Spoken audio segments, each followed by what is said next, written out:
Hi, I'm Nikki. I'm English, but living in Albania for the last 23 years. I'm taking up Arabic for this challenge. Again, I've recently finished an Ad1 challenge in Arabic, and after a month or so of not being on a challenge, although I had done something to do with Arabic most days, I noticed I was losing it. So I need to do another challenge fast. My history with Arabic began about 60 years ago when I was at school and got myself a Teach Yourself Arabic book and thought I would learn Arabic, until I looked at the alphabet and saw that most letters had 4 different forms, and I gave up.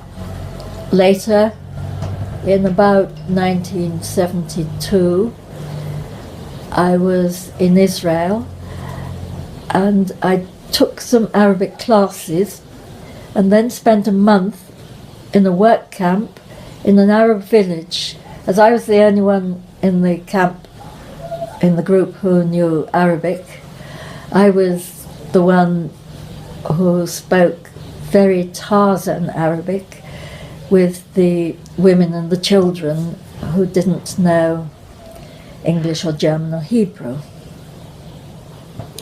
After that, I had various abortive attempts to get back to learning Arabic, but it wasn't until I did it now with Ad1 challenge and knew that I could do it that I managed to learn the other half of the alphabet, and also to have a reasonably meaningful conversation with a teacher, albeit in Tarzan Arabic.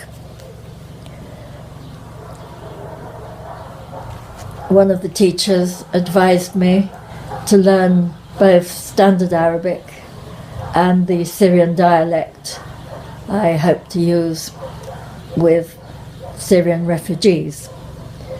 And this works quite well. I'm aiming for a passive knowledge of Standard Arabic and to be able to speak the dialect, but to go into Standard Arabic if I'm talking to someone who knows Standard Arabic but not the dialogue, not the dialect. Other languages I know are Albanian and German fluently. Hungarian and Kurmanji. I can carry on a meaningful conversation about something that interests me with a patient conversation partner. In Turkish and modern Greek, I can function as a tourist. I don't know high A1, low A2. I also read the Bible in Hebrew, albeit with a crib, and in New Testament Greek.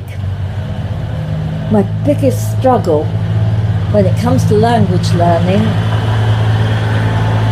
is communicating with a native speaker who is not a teacher. And with Arabic, even with a teacher, I often mishear the consonants, and I'm quite surprised when I see them written down. Reading is still difficult, which means that pronunciation, spelling and vocabulary learning are difficult. In fact, on Sunday I had great difficulty reading back a simple sentence I'd written only about an hour beforehand. I'd also like to have fewer ums and ers in my speech. I'm joining Ad1 challenge again so that I don't lose the Arabic I've got, and this time I want to learn enough that I shan't entirely lose it when I'm doing a challenge for another language.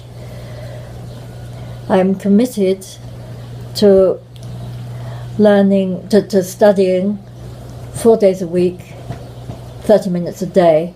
I hope normally to do considerably more than that, but some of the time I may be in Turkey and concentrating and speaking Kormanji most of the time, in which case I want a goal that I can reach.